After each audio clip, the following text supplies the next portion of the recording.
लिखा हुआ है कि इकाई 3, और इसमें साथ में दिया क्या गया है? जरा सोचो। यहाँ पे इकाई 3 में क्या दिया गया? हमारे पास दिया गया पदार्थ की संरचना एवं प्रकृति बतानी है हमें। चलिए इसको देख लेते हैं कैसे बताना है। लिखा हुआ है कि निम्नलिखित प्रश्नों में सही विकल्प छांटकर अपनी अभ्यास पुस्तिका में लिखिए। चलिए इसमें क्वेश्चन दिया गया, क्या दिया गया हमारे पास? यहाँ पर दिया गया है कि इनमें से किसके अणुओं के बीच, किसके अणुओं के बीच अंतर आणविक आकर्षण बल सबसे अधिक होता है। बहुत ही अच्छा क्वेश्चन पूछा, इसको जरा हम समझ लेते हैं। कह रहा है किसमें होता है? पानी में होता है, बर्फ में होता है, भाप में होता है या ऑक्सीजन? किसमें होता है सबसे अधिक अंतर? बर्फ में होता है। तो हमारा आंसर कौन सा हो जाएगा? ये वाला आंसर हो जाएगा। बहुत ही सिंपल क्वेश्चन था। चलिए फिर कह रहा है कि धावन सोडा, वो क्या है? सोडियम कार्बोनेट है, सोडियम बाइकार्बोनेट है, सोडियम हाइड्रोक्साइड है, पोटेशियम हाइड्रा ऑक्साइड है। तो सोडियम बाई कार्बोनाइड। बहुत ही सिंपल क्वेश्चन था। चलिए नेक्स्ट क्वेश्चन देख लेते हैं। कैल्शियम हाइड्रोक्साइड का सही सूत्र है CaOH, Ca2OH, CaOH का होल थ्राइज या CaOH का होल ट्वाइज? तो हमारा आंसर कौन सा होगा? CaOH का होल ट्वाइज। बहुत ही सिंपल क्वेश्चन। चलिए नेक्स्ट क्वेश्चन। इनमें से कौन सा प्रबल अम्ल है? अब देखेंगे किसमें है। नाइट्रिक अम्ल है, साइट्रिक अम्ल है, एसिटिक अम्ल है या टाइटेरिक अम्ल है? तो हमारे पास कौन सा अम्ल होगा? नाइट्रिक अम्ल। फिर कह रहा है कि इनमें से कौन सूचक इंडिकेटर नहीं है? लाल लिटमस, मिथाइल ऑरेंज या फिनोल्फथालीन या एंटासिड? इसमें कौन सा नहीं है? एंटासिड। इस तरह से इसका आंसर हम दे सकते हैं। चलिए नेक्स्ट क्वेश्चन हम देख लेते हैं क्या कह रहा है। नेक्स्ट क्वेश्चन क्या कह रहा है? कह रहा है कि रिक्त स्थानों की पूर्ति कीजिए। कर लेते हैं। कह रहा है कि तत्व केवल एक ही प्रकार के क्या बनाते हैं? एक ही प्रकार कैसे होना चाहिए? परमाणु। एक ही प्रकार के परमाणु से बना होता है। कम से कम तत्वों के संयोजन से युग बनता है। किसके कम से कम कितने होने चाहिए तत्व? दो। दो तत्वों के संयोजन से युग बनता है। गैस के अणुओं के मध्य लगने वाले आकर्षण बल का मान कैसा होता है? नगण्य होता है। यहां क्या लिखे? नगण्य। नगण्य होता है मतलब ना के बराबर होता है। अब क्या कह रहा है? जल की 3 अवस्थाएं होती हैं, हमको मालूम है क्या क्या होती है। ठोस होती है और द्रव होती है और कौन सी होती है? तरल अवस्था होती है। ठीक, इस तरह से हम बता सकते हैं। फिर कह रहा है कि अम्ल नीले लिटमस को क्या कर देता है? लाल कर देता है। सीधी बात है, लाल कर देते हैं। ठीक। भस्म का स्वाद कैसा होता है? हमें मालूम भस्म कैसी होती है? कड़वा तथा कैसा होता है? कसैला। कैसा होता है? कसैला होता है। ठीक। फिर कह रहा है भस्म पानी में घुलकर क्या बनाती है? क्षार। क्षार बनाते हैं। फिर कह रहा है कि अम्ल क्षार से क्रिया करके क्या बनाता है? लवण तथा जल बनाते हैं। भाई बहुत ही सिंपल। चलिए आगे, चलिए आगे चलते हैं। कह रहा है कि निम्नलिखित कथनों के आगे सही के सम्मुख सही का, गलत कथन के सामने गलत का निशान लगाइए। कह रहा है क्या? पहला क्वेश्चन कह रहा है कि ठोस पदार्थ द्रव और गैस तीनों अवस्थाओं में पाया जाता है। ये बात बिल्कुल सही है। फिर कह रहा है क्या? तत्व भिन्न भिन्न प्रकार के परमाणुओं से मिलकर बने होते हैं। ये बात बिल्कुल गलत है। ठीक है। फिर क्या कह रहा है? नेक्स्ट क्वेश्चन हमारा कह रहा है कि भिन्न भिन्न पदार्थों के अणुओं के बीच लगने वाले आकर्षण बल को समंजन बल कहते हैं। ये बात भी बिल्कुल गलत है। फिर कह रहा है अणुओं के मध्य रिक्त स्थान को क्या अंतरावकाश कहते हैं। ये बात भी बिल्कुल गलत है। फिर कह रहा है चांद का लैटिन नाम आर्जेंटम है। ये बात बिल्कुल सत्य है। फिर कहा हाइड्रोजन की परमाणुकता 2 है। अब देखो हाइड्रोजन की परमाणुकता कितनी हो जाएगी? वो 2 हो जाएगी। अब रासायनिक अभिक्रियाओं में कुछ नए परमाणु भी जुड़ जाते हैं। ये बात बिल्कुल गलत है। ठीक, इस तरह से आंसर इसको देखते हैं। ठीक, चलिए नेक्स्ट क्वेश्चन हम देख लेते हैं क्या कह रहा है, उसको हम देख लेते हैं क्या कह रहा है। लिखो यहाँ पे निम्नलिखित कथनों में सही कथन के आगे छांटकर सही का निशान लिखिए। अब देखो क्या कह रहा है, अम्लों का स्वाद खट्टा होता है। ये बात बिल्कुल सही बात। अम्लों का स्वाद कैसा होता है? खट्टा होता है। छिड़के में टार्टेरिक अम्ल होता है। ठीक ठीक, जो हमें कह रहा है कि निम्न कथनों में से जो सही हो कथन को छांट कर लिखना है। ये हमें सही नहीं है तो क्या करेंगे? फिर नीचे वाला दें। फेनोल्फथालीन का रंग क्षारीय विलयन में गुलाबी हो जाता है। ये बात बिल्कुल कैसी है? सत्य बात है। फिर क्या कह रहा है? साबुन में क्षारीय गुण होते हैं। ये बात गलत है। फिर कह रहा है सोडियम हाइड्रोक्साइड एक क्षार है। ये बात बिल्कुल सही है। साबुन को कास्टिक सोडा से बना होता है, ये बात बिल्कुल सही है भाई, बना सकते हो उसको, कोई दिक्कत हो रही है। इस तरह से हम टिक लगा दिए, जो हमारा सही है उसका तुमको आगे टिक लगा दिए। फिर क्या कह रहा है, निम्नलिखित तत्वों के संकेत लिखिए। हीलियम, हीलियम को क्या कहते हैं हम, एच ई। आर्गन को क्या कहते हैं हम, ए आर कहते हैं। चांदी को क्या कहते हैं, ए जी कहते हैं, सिंपल सी बात। सोडियम को क्या कहते हैं हम हमेशा, एन ए कहते हैं। पोटेशियम को किससे पता करते हैं, के से कहते हैं। बेरियम को किससे कहते हैं, बी ए से। और क्रोमियम को किससे कहते हैं, सी आर से। इस तरह से इसका आंसर दे सकते थे। चलिए नेक्स्ट क्वेश्चन कह रहा है कि निम्नलिखित तत्वों के नाम लिखिए। अब जब एन क्या होता है हमारा, सोडियम होता है, इसको हम इस पेन से चेंज करेंगे, इसको क्या कहते हैं, सोडियम, यहां पे लिख देंगे सोडियम। ठीक, दूसरा क्या कह रहा है, सी का मतलब क्या होता है, कार्बन होता है। फिर बी आर का मतलब क्या होता है, ब्रोमीन होता है, ब्रोमीन होता है। आयमन का मतलब क्या होता है, यहां आप लिखोगे मैग्नीज होता है। ठीक, आयमन का मतलब। अब एजी का मतलब क्या होता है, यहाँ पे सिल्वर होता है, यहाँ पे ऐसे लिख दो सिल्वर। ठीक, इस तरह से लिखते हैं सिल्वर। अब ए यू का मतलब क्या होता है, गोल्ड होता है, ये क्या होता है हमारा, गोल्ड होता है। बी ए का मतलब क्या होता है, बेरियम होता है, क्या होता है, बेरियम होता है। सी ए का मतलब क्या होता है, कैल्शियम होता है, कैल्शियम होता है। फिर एम जी का मतलब क्या होता है, मैग्नीशियम होता है, मैग्नीशियम।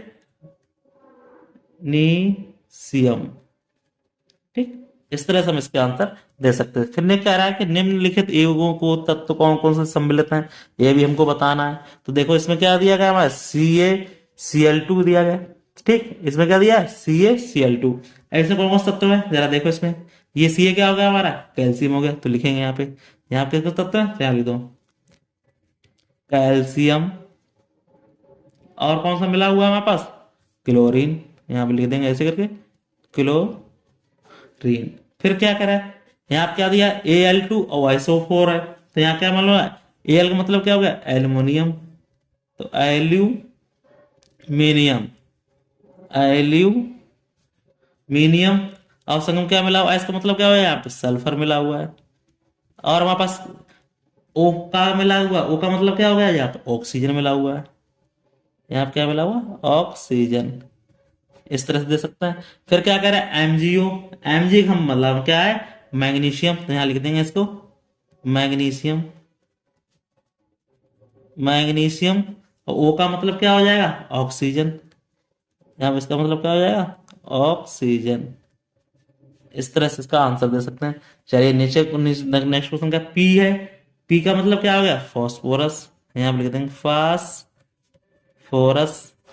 और ओ का मतलब हम जानते ही हैं, क्या होता है, ऑक्सीजन होती है, यहाँ पे इसको इस तरह से लिख देंगे ऑक्सीजन होती है।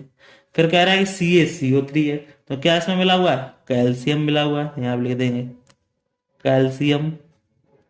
फिर क्या सीधा दिया है, यहाँ पे क्या दिया है, कैल्शियम मतलब क्या दिया, कार्बन दिया गया है, सी का मतलब क्या दिया, कार्बन दिया है। फिर तीसरे नंबर पर क्या दिया, ऑक्सीजन, तो यहाँ पे लिख देंगे ऑक्सीजन, ऑक्सीजन। ठीक, इस तरह से हम लिख सकते हैं इसको। फिर क्या कह रहा है, C6H12 और ऐसे, तो सी का मतलब क्या हो जाएगा, कार्बन हो गया। एच का मतलब क्या हो गया, हाइड्रोजन हो गया, हाइड्रोजन हो गया। और इसका मतलब ओ का मतलब क्या हो गया, ऑक्सीजन हो गया, ऑक्सीजन। ठीक, अब CO2 का मतलब क्या है, कार्बन और ऑक्सीजन मिलकर होता है, यहाँ लिख देंगे कार्बन, और यहाँ पे क्या लिखा हुआ, ऑक्सीजन। ठीक, ऑक्सीजन। इस तरह से आंसर इसके दे सकते थे, कोई डाउट हो उसको पूछ लेना। चलिए नेक्स्ट क्वेश्चन हम देख लेते हैं क्या कह रहा है। नेक्स्ट क्वेश्चन देखते हैं। नेक्स्ट क्वेश्चन क्या कह रहा है कि संक्षेप में उत्तर दीजिए।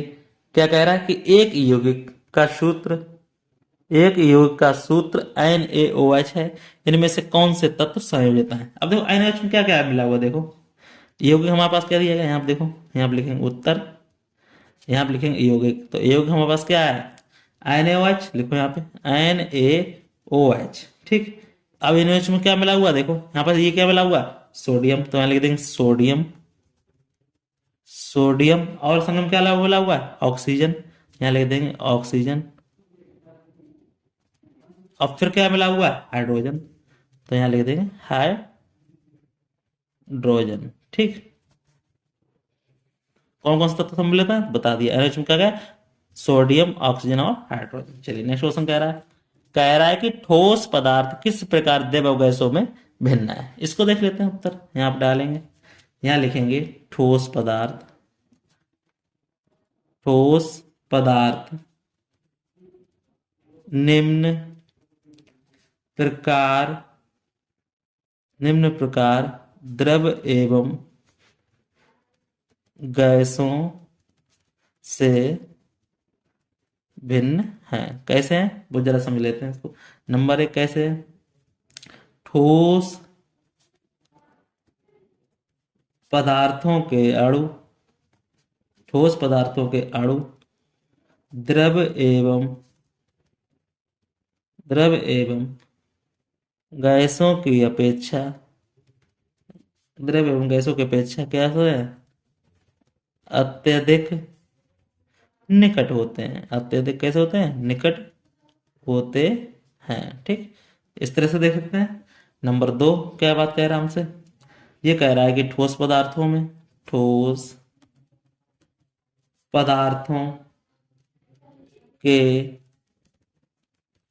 अणुओं के बीच, ठोस पदार्थों के अणुओं के बीच, बीच आकर्षण बल द्रव एवं,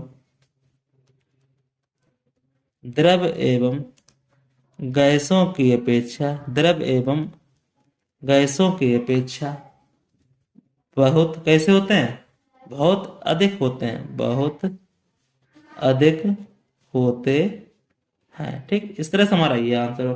अब आगे क्या कह रहा है और भिन्न बता दे। तीसरा पॉइंट क्या कह रहा है देखो, यहां लिख दो ठोस पदार्थों, ठोस पदार्थों की आकृति एवं आयतन कैसा होता है?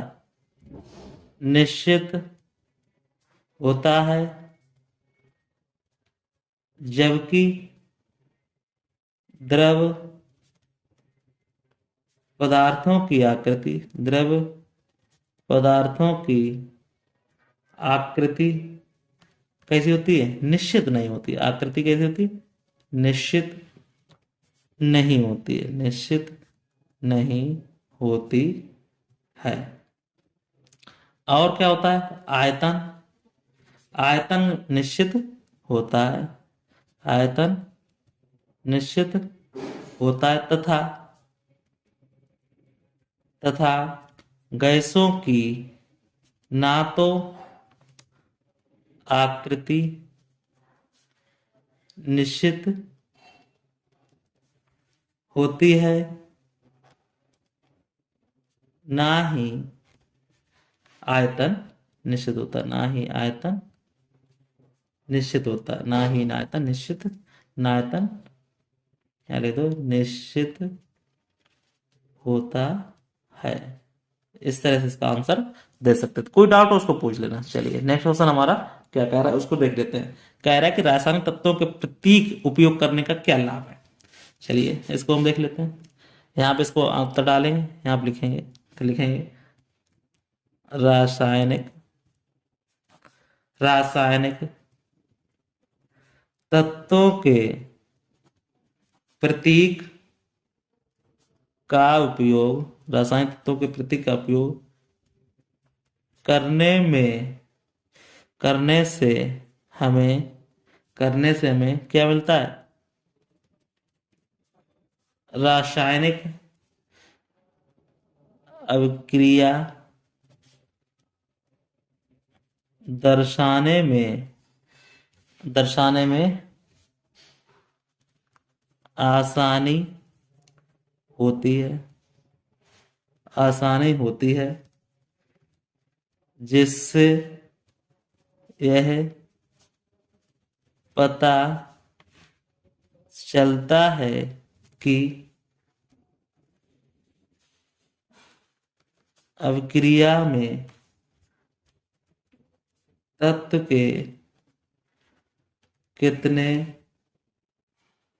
अणु या परमाणु सम्मिलित है।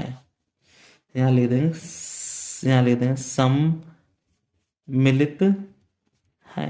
ठीक, इस तरह से हम इसको लिख सकते हैं। ठीक, चलिए अब हम इसका देखें क्या है। कह रहा है कि H2 तथा 2H में क्या अंतर है। ये भी बहुत अच्छा क्वेश्चन है, चलो इसको देख लेते हैं हम क्या कह रहा है। लिखेंगे यहाँ पे H2 का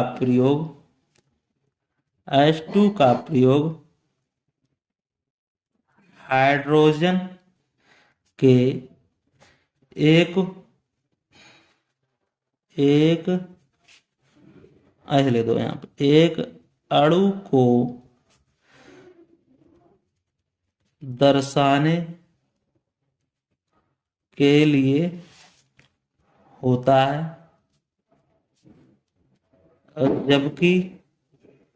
जबकि यहाँ क्या दिया गया, 2H दिया गया, जबकि 2H का प्रयोग हाइड्रोजन के दो परमाणुओं को दर्शाने में किया जाता है। इस तरह से हम बता सकते हैं। इसमें क्या हो रहा है कि हाइड्रोजन का एक अणु दिखा रहा है, इसमें हाइड्रोजन के दो परमाणुओं को दर्शा रहा है, इसमें अणु को दर्शा रहा है, इसमें परमाणु को दर्शा रहा है। अब नेक्स्ट क्वेश्चन क्या कह रहा है हमारे पास, उसको देख लेते हैं। कह रहा है कि अम्ल क्या है, इसका उत्तर डालेंगे यहाँ पे। हम लिखेंगे अम्ल क्या चीज है, चलिए देख लेते हैं। यहां लिखें वह पदार्थ जो स्वाद में कैसे होते हैं, खट्टे होते हैं, हम बता चुके हैं। अम्ल का स्वाद कैसा होता है, खट्टा होता है। कैसे होते हैं, खट्टे होते हैं। क्या कहलाते हैं, अम्ल कहलाते हैं। बहुत ही सिंपल क्वेश्चन था। अब इसको समझ लेते हैं जरा, देखो कैसे। अम्ल वे यौगिक हैं जो क्या कर रहे हैं, नंबर 1 क्या कर रहे हैं, जो कि पानी में घुलकर क्या करते हैं, H+ आयन देते हैं। ठीक, अब क्या कर रहे हैं, नंबर यहां पे लिख दो, नंबर 2 क्या कर रहे हैं, नीले लिटमस को क्या करते हैं, लाल कर देते हैं। लिटमस क्या करते हैं, लाल कर देते हैं। ठीक, इस तरह से बता सकते हैं। नंबर 3 क्या कर रहे हैं हमारे पास मिलके, क्षारों से क्रिया करके क्या बनाते हैं, लवण तथा पानी बनाते हैं, ठीक, इस तरह से हम कर सकते हैं।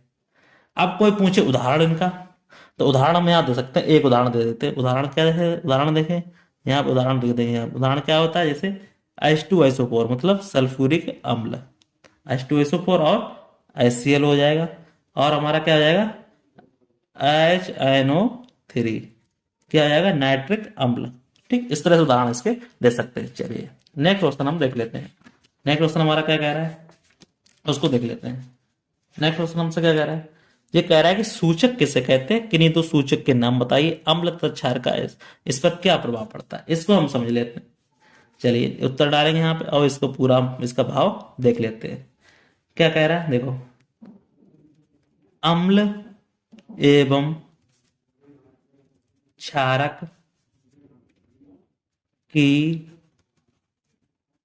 पहचान करने के लिए, अम्ल क्षार की पहचान करने के लिए हम विशेष प्रकार के पदार्थों का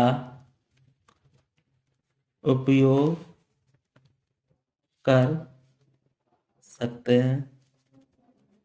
ठीक, जो क्या करते हैं, जो सूचक कहलाते हैं, ठीक, जो सूचक कहलाते हैं। इन सूचकों को अम्लीय या क्षारीय पदार्थों के विलयन में मिलाने पर क्या होता है? इनका रंग बदल जाता है। इनका रंग बदल जाता है। नीले तथा लाल रंग वाला लिटमस पत्र तथा गुड़हल की पंखुड़ियों, गुड़हल की पंखुड़ियों, पंखुड़ियां, ऐसे लिख दो, पंखुड़ियां क्या कर रही हैं? पंखुड़ियां प्राकृतिक रूप में पाए जाने वाले क्या है? सूचक हैं, ठीक, सूचक हैं, ठीक। नीला लिटमस पेपर अम्ल में डुबोने में, अम्ल में डुबोने पर कैसा हो जा रहा है? नीला हो जा रहा है। डुबोने पर कैसा हो रहा है? नीला पेपर डालेंगे कैसा हो जाएगा? लाल हो जाएगा। डुबोने पर लाल हो जाता है। और क्या हो रहा है यहाँ पे? और लाल पत्र, लाल लिटमस पत्र क्षारक, क्षारक विलयन में डुबोने पर कैसा हो रहा है? नीला, नीला हो जाता है। इसी प्रकार क्या हो रहा है यहाँ पे? गुड़हल, इसी प्रकार गुड़हल की पंखुड़ियां, गुड़हल की पंखुड़ियां अम्लीय, अम्लीय विलयनों का गहरा क्या कर रही है? गहरा गुलाबी और क्षारीय, क्षारीय विलयनों को क्या कर रही है? हरा कर रही है, हरा कर देती है, हरा कर देती है। इस तरह से इसका आंसर हम दे सकते हैं। चलिए, कोई बात हो उसको पूछ लेना। फिर कह रहा है कि अम्ल और क्षार की पार्श्विक क्रिया द्वारा लवण तथा पानी में बनना कौन सी क्रिया है? तो बहुत ही अच्छा क्वेश्चन पूछा। चलिए इसको उत्तर दे लेते हैं इसका। तो लिखेंगे अम्ल और क्षार की पारस्परिक, पारस्परिक क्रिया द्वारा लवण तथा पानी का बनना क्या है? उदासीनीकरण, उदासीनीकरण, उदासीनीकरण क्रिया है, ठीक, उदासीनीकरण क्रिया हमारी है, ठीक। चलो इस तरह से हम इसको बता ले। अब क्या कह रहे हैं? नवा क्वेश्चन हमसे कह रहा है निम्नलिखित में से अम्ल, क्षार एवं लवण के अलग अलग छांट कर लिखिए। तो चलिए हम इसमें क्या डाल लेते हैं? यहाँ पे डाल लेते हैं, देखो इसको लिख लेते हैं, यहाँ पे अम्ल लिख लेते हैं, यहाँ पे लिख लेते हैं क्षार लिख लेते हैं, और इधर क्या लिखते हैं? लवण लिख लेते हैं। अब इनको अलग अलग छांट कर लिखना है। देखो जो नींबू का रस है वो कैसा अम्ल होता है? सीधी बात, खट्टा होता है। यहाँ लिख देंगे क्या आ जाएगा? नींबू का रस। यहाँ लिख देंगे नींबू का रस, ठीक। अब अम्ल हम लोग छांट लेते हैं, अब ऐसे छांट लेते हैं। फिर देखिए यहाँ पे कास्टिक सोडा है वो कैसा हमारा? कास्टिक सोडा कैसा हमारा? लवण है। तो यहाँ लिख देंगे खा नंबर यहाँ पे चला गया, क्या होगा ये? Caustic soda. ये क्या बन गया हमारा, लवण बन गया। फिर देखिए, फिर तीसरा क्या है, भुजा चूना। भुजा चूना वो क्या हमारा, क्षार है, तो गा नंबर हमारा क्या हो गया, यहाँ पे लिख देंगे भुजा, भुजा चूना। इस तरह से हम इसको लिख सकते हैं, भुजा चूना। फिर घा नंबर पे आइए, कैल्शियम क्या है, सल्फेट है। कैल्शियम सल्फेट हमारा क्या हो जाएगा घा नंबर पे, ये हमारा क्या हो जाएगा, लवण हो जाएगा। कैल्शियम सल्फेट यहाँ लिख देंगे, कैल्शियम यहाँ पे सल्फेट। इस तरह से इसको आंसर दे देंगे। फिर क्या करें, सिरका। सिरका कैसा होता है, खट्टा होता है, तो ये हमारा किस में आ जाएगा, अम्ल में हो जाएगा। तो ये डा नंबर पे क्या आ जाएगा हमारा, सिरका हो जाएगा। ठीक, अब क्या करा, नीचे आ रहा है जिंक ऑक्साइड। जिंक ऑक्साइड क्या होगा हमारा, क्षार हो गया। तो यहाँ पे 4 नंबर पे क्या आ जाएगा, जिंक ऑक्साइड, यहाँ लिख दो जिंक ऑक्साइड। फिर जिंक ऑक्साइड बाद क्या है, नमक आ गया। नमक हमारा क्या है, लवण होता है, सीधी बात है। तो घा नंबर हमारा क्या हो जाएगा, नमक हो जाएगा। यहाँ पे ऐसे लिख देंगे नमक। फिर इमली का रस खट्टा होता है, तो जा नंबर पे क्या आ जाएगा, ये यहाँ पे अम्ल आ जाएगा। तो यहाँ लिख देंगे इमली का रस। ठीक, अब झा नंबर क्या है, मैग्नीशियम क्लोराइड, ये भी हमारा क्या आ जाएगा, लवण हो जाएगा। तो यहाँ पे झा नंबर को यहाँ लिख देंगे ऐसे कर, यहाँ लिख देंगे मैग्नीशियम, यहाँ लिख देंगे magnesium, magnesium chloride, magnesium chloride. इस तरह से इसके हम आंसर देने थे, वो हमने इसको देख के उसके आंसर दे दिए। कोई डाउट हो उसको कमेंट बॉक्स में कमेंट करके पूछ सकते हैं। चलिए नेक्स्ट क्वेश्चन हम देख लेते हैं। नेक्स्ट क्वेश्चन हमसे क्या कह रहा है, ये कह रहा है कि निम्नलिखित की क्रिया से क्या बनता है। जरा देखो यहाँ पे, यहाँ पे NOH दिया, प्लस एसिल दिया, तो हमारा सीधी सिंपल बात क्या बनेगा हमारा, NaCl बनेगा।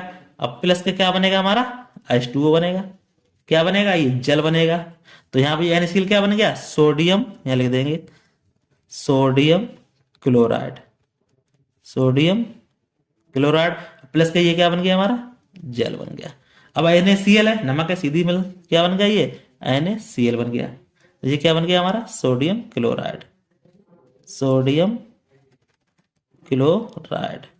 तो इस तरह से हमारा ये क्या होगा, चैप्टर पूरा होता है। तो वीडियो हमारा होगा दी एंड। फिर मिलते किसी नए वीडियो, तब तक के लिए धन्यवाद। आपको वीडियो अच्छा लगा, वीडियो को लाइक शेयर जरूर करें और सब्सक्राइब चैनल को जरूर करें और दोस्तों को फैलाएं वीडियो को। ठीक, फिर मिलते हैं नेक्स्ट वीडियो, तब तक के लिए धन्यवाद।